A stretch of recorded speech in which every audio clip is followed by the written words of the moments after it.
For thousands of years, Göbekli Tepe stood as humanity's oldest monumental mystery, until a geophysical signal revealed an anomaly buried deep below. What experts uncovered upended everything we believed about the dawn of civilization. A massive chamber, impossible architecture, and relics that predate recorded history by millennia. If the clues beneath this ancient hill are real, everything we know about our origins could change. But how could such truths have stayed buried for so long?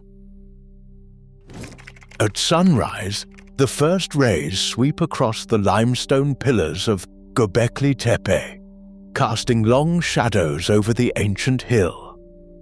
Each stone rises from the earth like a memory, their surfaces carved with animals, lions, snakes, wild boar, etched by hands more than 11,000 years ago. The air is still, heavy with the scent of dust and wild grass. In the golden light, the reliefs stand out in sharp detail. A vulture's wings stretched wide, a fox in mid-step, abstract symbols whose meanings are lost to time. The scale of the site is overwhelming. Dozens of T-shaped monoliths, some weighing up to 16 tons, form concentric circles in the bedrock. Their arrangement is deliberate, each pillar oriented with care. These stones were shaped and raised by people who had no metal, no pottery, no domesticated animals, only flint tools and determination. The oldest layers date back to around 9,600 BCE, predating the first cities by thousands of years. Every surface tells a story. Fingers once traced grooves in the limestone, chiseling out reliefs in the soft rock. Some animals are rendered with lifelike precision, others with bold, stylized lines. The pillars themselves are monumental, taller than a person, their tops notched and smoothed, their sides marked with deep, purposeful incisions. The site's sheer age and artistry challenge everything once assumed about the capabilities of early hunter-gatherers. In this quiet hour, before the arrival of modern machines or the hum of excavation, the hill seems to guard its secrets. The visible monuments hint at a deeper order beneath the surface, inviting questions about what lies hidden below. A low hum fills the tent as ground-penetrating radar sweeps back and forth across the southern rise of the mound.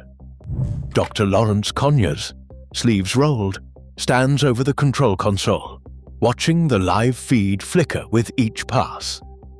The data resolves into a pattern, a sharp, rectilinear reflection, 40 meters beneath the surface.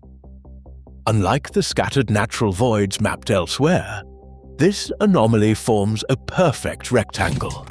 Walls at right angles, boundaries too precise for geology alone.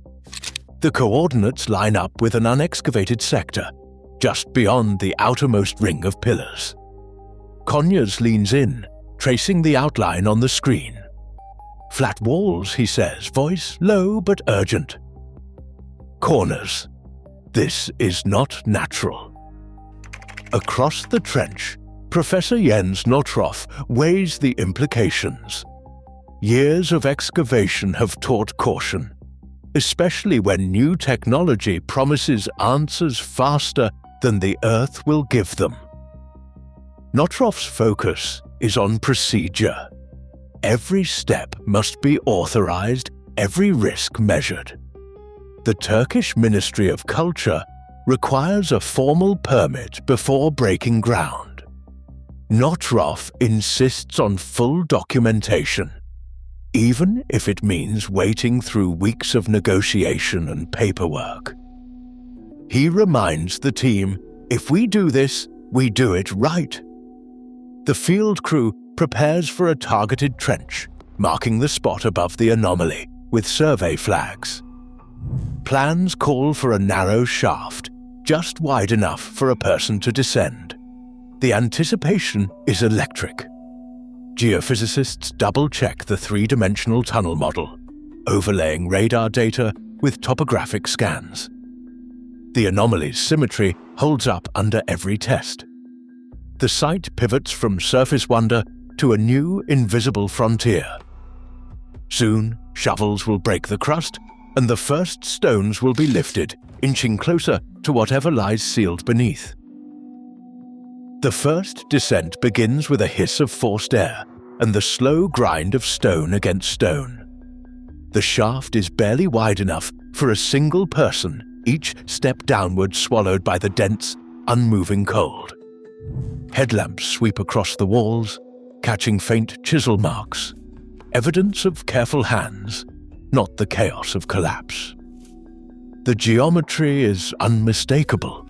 Flat walls, sharp corners and a ceiling that slopes just enough to keep the chamber dry. Unlike the surface enclosures, this space is carved directly into the bedrock, its proportions precise, its boundaries untouched for millennia. At the base of the shaft, boots touch down on a floor smoothed by repeated passes of stone tools. Dust swirls in the torchlight, settling on a shallow ledge carved into the far wall. The chamber stretches out, nearly symmetrical, just over 6 meters long and 3 meters across. Along the right wall, a single depression interrupts the surface, its purpose unclear. Every feature is measured, photographed, and logged before a single artifact is moved. The air is heavy, tinged with the scent of limestone and ancient stillness. A monolithic block stands at the center, its surface unadorned but for a faint groove running the length of one side. Nearby, flat stone tablets rest in a cluster, their edges chipped by hand. A field conservator kneels, sliding a gloved finger along the edge of a tablet, checking for pigment or residue. Each object is assigned a barcode, logged in both Turkish and English, then placed in a padded case for later analysis. Overhead, the team's radios crackle with updates as the process unfolds. Nothing is rushed, every movement deliberate. The first human entry is not a moment of conquest, but of careful stewardship. The chamber's secrets will be preserved in situ, captured in detail before the work of interpretation begins. Samples from the chamber, including sediment, charcoal flecks, and a thin carbonate crust, are sealed and logged under the glare of work lights. In the laboratory, Professor Christopher Bronk-Ramsey oversees the dating process. Each sample is assigned a barcode, its chain of custody tracked from trench to analysis. Radiocarbon dating begins with the smallest fragments, a charred plant fiber and a sliver of bone, both extracted from the compacted fill. Accelerator mass spectrometry is used for maximum precision, screening for contamination before each run. The results cluster between 12,700 and 11,800, calibrated years before present, with an uncertainty margin of plus or minus 120 years.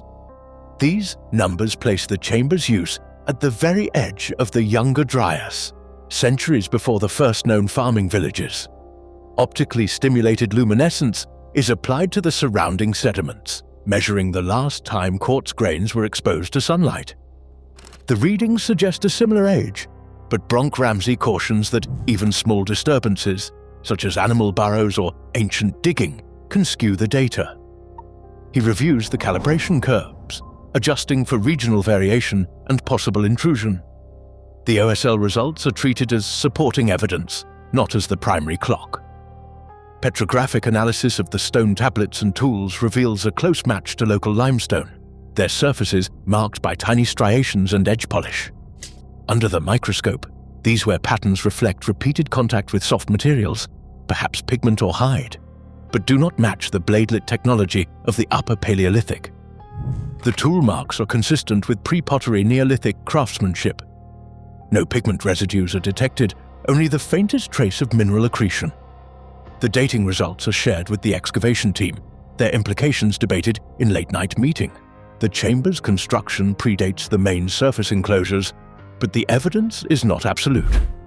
Bronk Ramsey summarizes, "We have a range, not a single year. The context is secure, but the story is still unfolding." Scholars gather around the chamber's carved panels, each detail sparking a wave of speculation and doubt.